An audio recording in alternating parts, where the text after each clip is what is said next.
was never one for following rules, or sticking to social norms, for that matter. I was the kind of kid growing up who was always looking for her next adventure, whether that be in my own backyard, with my friends, or even just sitting alone with my imagination. I loved trains, the idea of traveling. It was something I grew up with and found so incredible because I could go to new places and explore. I was the kind of kid who took what life gave her with grace and had this joy and optimism that couldn't seem to be torn down. When the skies were gray, she would be the sunshine. Everything could be going wrong, and this tiny little girl would smile right through it. I admire everything about my younger self. Strangely enough, she's the kind of person I strive to be. Fierce, bold, fiery, kind, but knows what she wants. And as I've grown up, those are the small pieces of my personality that I found still exist. Yet somehow as I've evolved into a young adult, so have they. In a way, they coexist together. My love for adventure and traveling meshed with my ever-tested optimism and feisty personality to create this new way of looking at the world. And one of my favorite pastimes is to go somewhere new, a nearby town or stay in the city I'm living in, and I just put in my AirPods, blast my favorite music, and walk around. Something about finding a hidden place or going somewhere new brings this rush of dopamine and serotonin.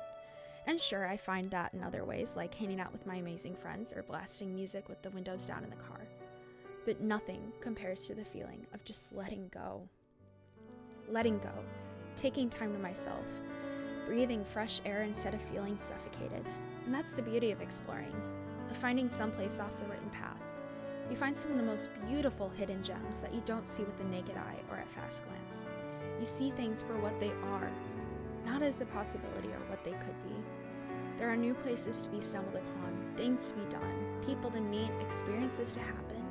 Yet, if you stick to the ordinary, to what people rush by or is done by popular demand, how will you ever find something new?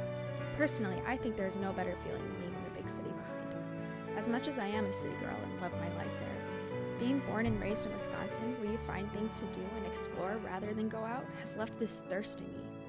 I need to be going to a new cafe, to a new town, just somewhere that's not my day-to-day world to escape.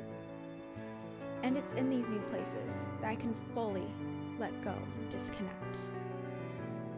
Especially if I'm near the sea or walking in a park, just that embrace of nature that you can't find in skyscrapers is enough to give me some of my best ideas for my stories and films. My imagination runs free, and I alongside it. People are scared of the beaten path, the great scary unknown. But getting out there, taking in new places, maybe even getting lost is refreshing and exciting for me. We can learn so much from going somewhere new, even face a challenge head on if we so be willing. It's all about getting out of our comfort zone and getting ready to go into the unknown. And so much has changed about me, but that lust for adventure, to go to new places, that will never change.